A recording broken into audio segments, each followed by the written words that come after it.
కాంగ్రెస్ అనే పార్టీ ఒక జాతీయ పార్టీ. ఓకే, 70 ఏళ్ళు దేశాన్ని పరిపాలించింది, దానికి ఒక ఇన్ఫ్రాస్ట్రక్చర్ ఉంది. సో కాంగ్రెస్ అనేది ఏంది, వాళ్ళు ఈ పొత్తులు పెట్టుకునే కార్యక్రమంలో చాలా వరకు తాము ఆత్మహత్య చేసుకున్నారు, సాక్రిఫైస్ చేసుకున్నారు.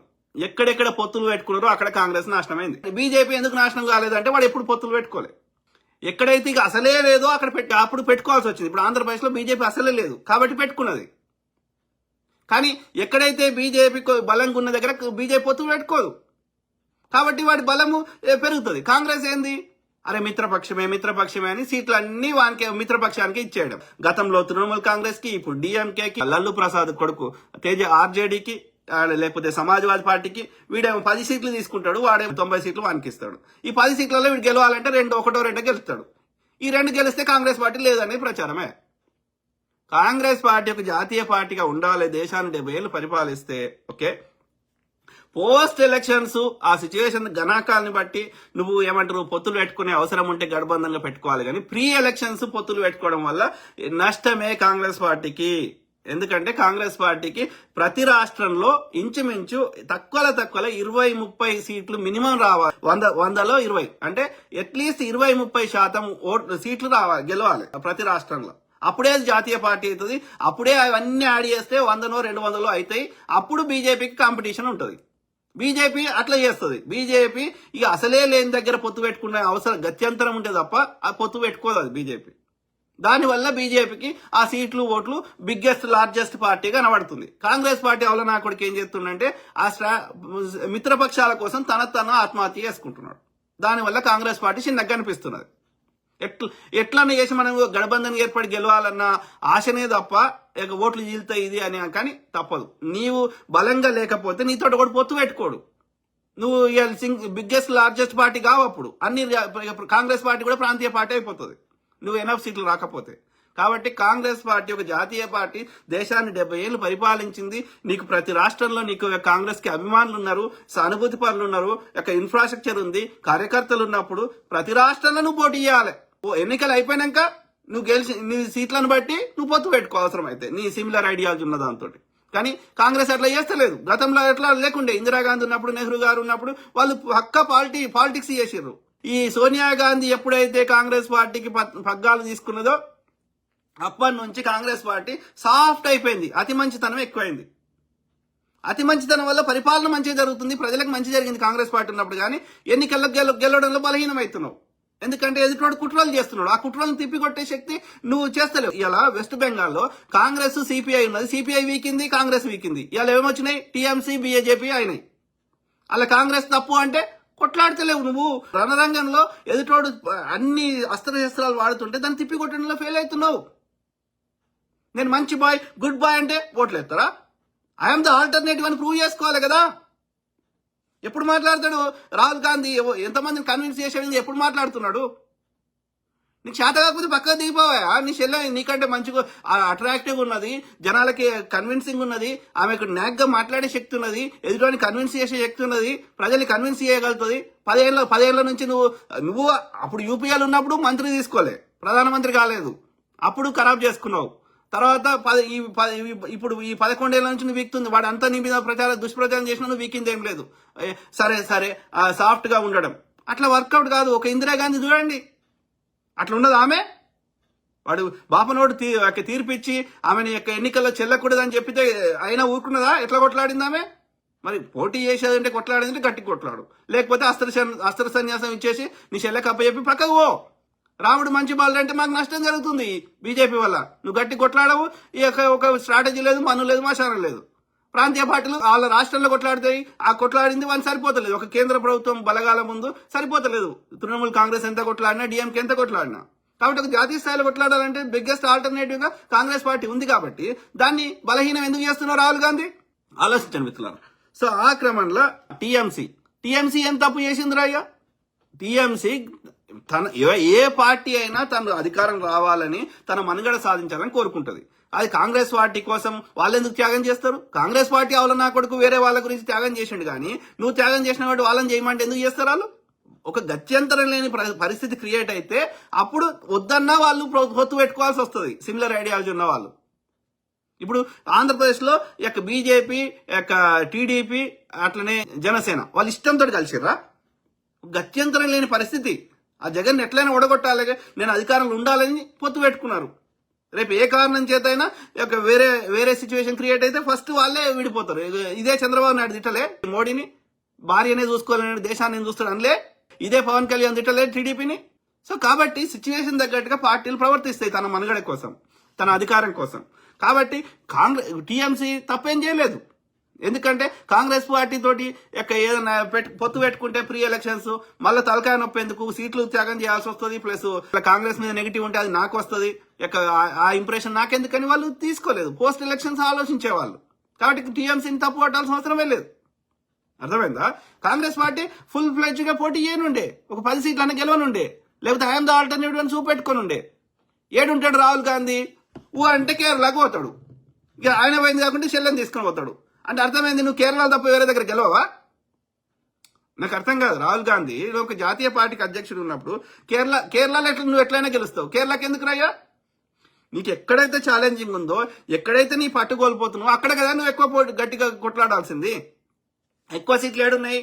యూపీలో ఉన్నాయి, మహారాష్ట్రలో ఉన్నాయి, మధ్యప్రదేశ్లో ఉన్నాయి, వెస్ట్ బెంగాల్ ఉన్నాయి, తమిళనాడులో ఉన్నాయి.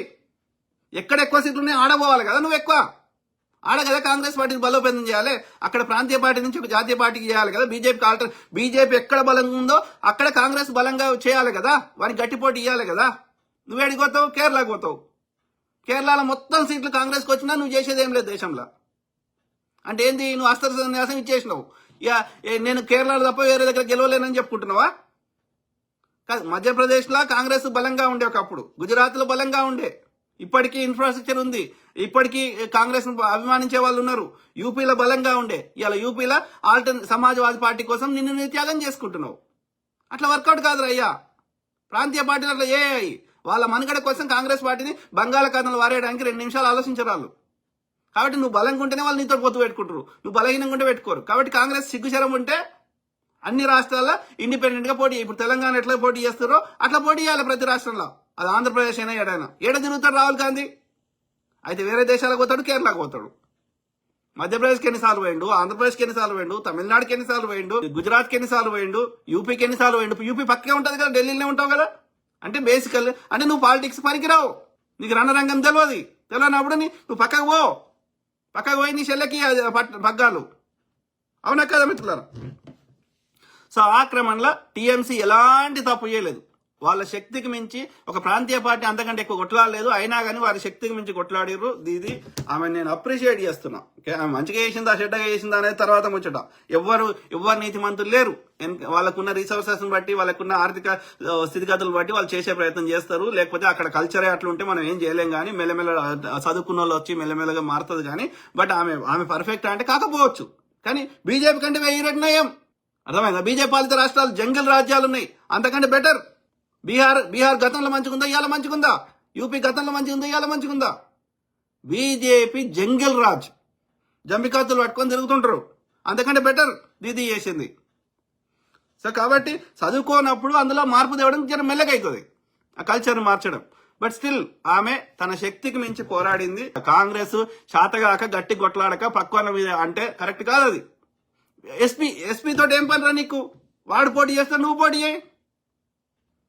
తెలంగాణలో బీజేపీ పోటీ చేస్తున్నది, లేకపోతే బీఎస్పీ పోటీ చేస్తున్నది, టీఆర్ఎస్ పోటీ చేస్తుంది. అయినా సరే ఇక్కడ కాంగ్రెస్ వాళ్ళు గట్టిగా కొట్లాడటం వల్ల మనకు ఫలితాలు వస్తున్నాయి. అట్లా నువ్వు కూడా కొట్లాడరా యూపీలో? ఎస్పీతో నీకే పని? అన్ని నియోజకవర్గాలు క్యాండిడేట్లు పెట్టు, పోటీ చేయి. నీకు పడతాయి, ఎస్పీకి పడతాయి. ఎన్నికలు అయినాక పొత్తు పెట్టుకునేది పెట్టుకో, అవసరం వస్తే. నువ్వు పొత్తులో భాగంగా పోతున్నావు, మొత్తం సీట్లను వణికిస్తున్నావు, బలహీనం చేసుకుంటున్నావు. నువ్వు బలహీనంగా అయితే నీతో కూడా పొత్తు పెట్టుకోడు. ప్రాంతీయ పార్టీలు బీజేపీతో కొట్లాడలేవు. కాబట్టి the only alternative is Congress party బలంగా కావాలంటే దేశంలోని అన్ని రాష్ట్రాల్లో, అన్ని నియోజకవర్గాల్లో కాంగ్రెస్ ఇండిపెండెంట్ గా పోటీ చేయాలి. పొత్తులు పెట్టుకోకుండా చేయాలి, తిరగాలి, ప్రజల యొక్క నమ్మకాన్ని చూరగొనాలి, ఒక లార్జెస్ట్ పార్టీగా ఎదగాలి బీజేపీకి ఆల్టర్నేటివ్ గా. That is the only way.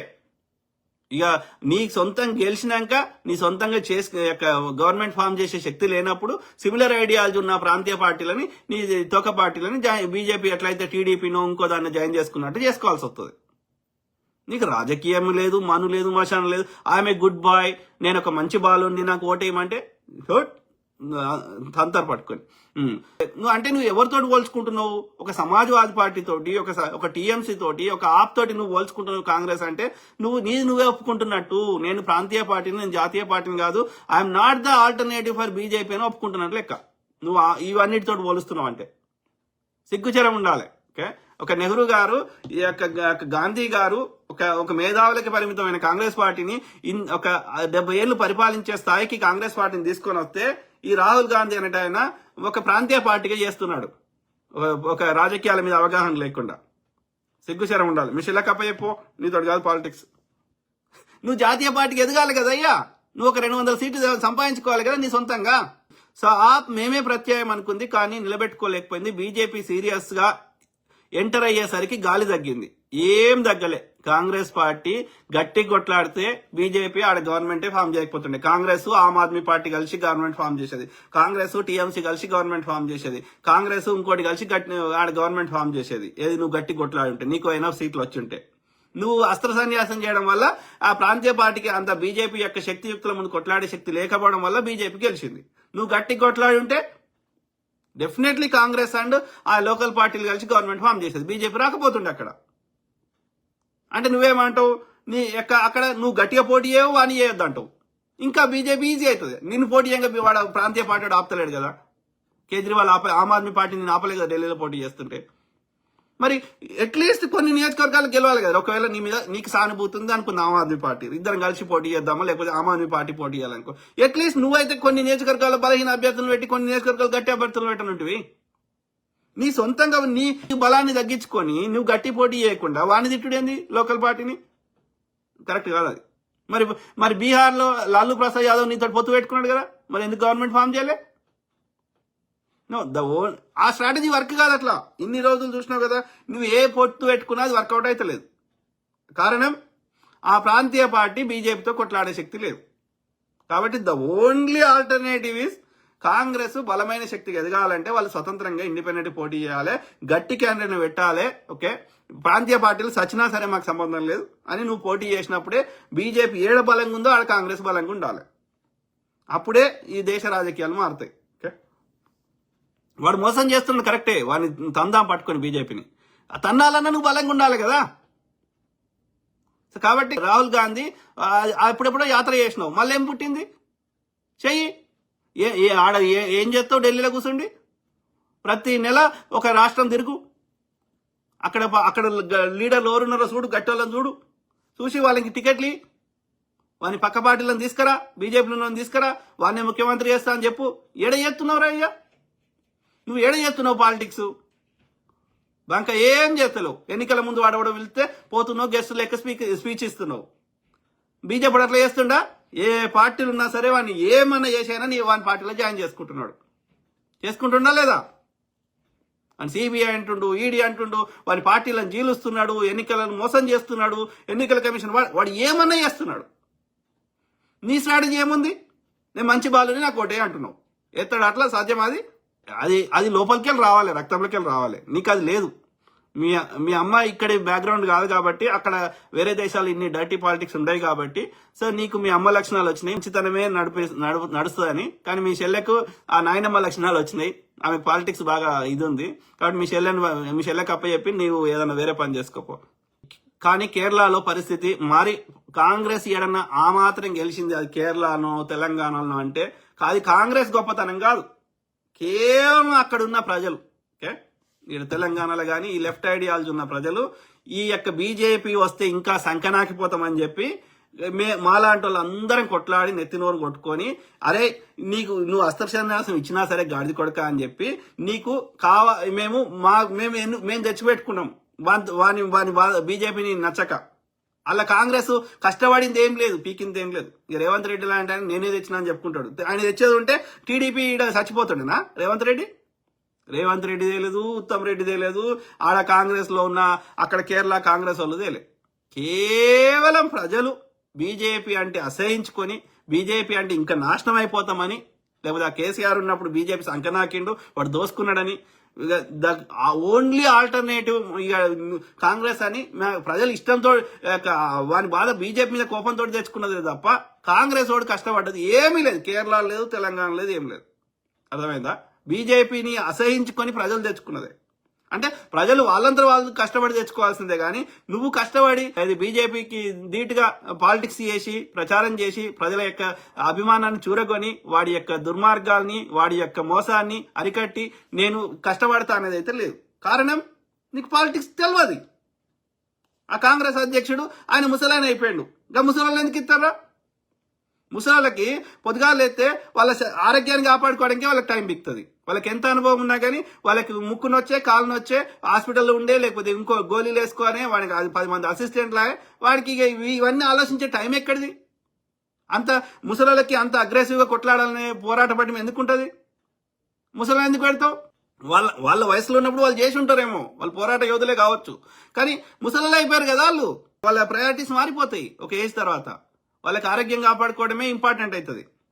So ఆ ముసలికి ఎందుకు పెడుతున్నాయి? ఇప్పుడు రేవంత్ రెడ్డి ఇక్కడ ఉన్నాడు యువకుడు, అక్కడ డీకే శివకుమార్ ఉన్నాడు. ఇట్లాంటి వాళ్ళు పెట్టచ్చు కదా, 40-50 వయసులో ఉన్న వాళ్ళని. 80 ఏళ్ళ వయసులో ఉన్న ఎందుకు పెట్టాలి? ఖర్గేని తీసేసి యువకునికి ఇవ్వచ్చు కదా అవకాశం, పోరాట పడి ఉన్న వాళ్ళకి ఇవ్వచ్చు కదా, ఒక సచిన్ పైలట్కో ఇంకోరికని ఇవ్వచ్చు కదా. మీ నాయన ఎప్పుడు ప్రధానమంత్రి అయ్యిండు? రాజీవ్ గాంధీ అత్యంత పిన్న వయస్కుడు. యువకులకు ఇస్తే ఆ పోరాట పడిన వేరే లెవెల్ ఉంటుంది. నువ్వు అస్త్ర సన్యాసం తీసుకోవడం వల్ల బీజేపీ వాడి అరాచకాలు ఇంకా అరికట్టలేకపోతున్నాం. నువ్వు గట్టి కొట్లాడితే చాలా తేడా ఉంటుంది. నువ్వు మొన్న ఎన్నికల ముందు భారత యాత్ర చేయడం వల్ల ఆ మాత్రం 100 సీట్లు వచ్చినాయి. లేకపోతే బీజేపీకి 400 సీట్లు ఈజీగా వచ్చేటి. మరి అప్పుడు చేసినావు, మళ్ళీ ఎందుకు చేస్తలేవు అయ్యా? పక్క పార్టీలో నువ్వెందుకు జాయిన్ చేసుకుంటలేవు? ఎందుకు నువ్వు పాలిటిక్స్ చేస్తలేవు?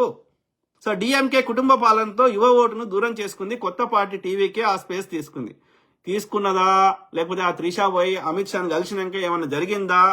బీజేపీ ఎట్లా ఆలోచిస్తుంది? అయితే నేను రావాలి, నేను రాకపోతే కాంగ్రెస్ కానీ కాంగ్రెస్ మద్దతు ఇచ్చే పార్టీలు ఉండొద్దు. ఎవడున్నా సరే వానికి బాధలేదు, వాడన్నా రావాలి, వాడు రాని దగ్గర ఎవడున్నా సరే కానీ కాంగ్రెస్ యొక్క ఇండియా కూటమి ఉన్న వాళ్ళు రావద్దు.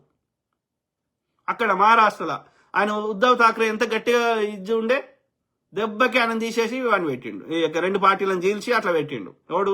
అమిత్ షా. మరి ఇవన్నీ చేస్తుంటే ఏం బీక్తున్నాడు? మహారాష్ట్రలో బలంగా ఉన్న కాంగ్రెస్ పార్టీని ఇలా బలహీనం చేస్తున్నాడు రాహుల్ గాంధీ.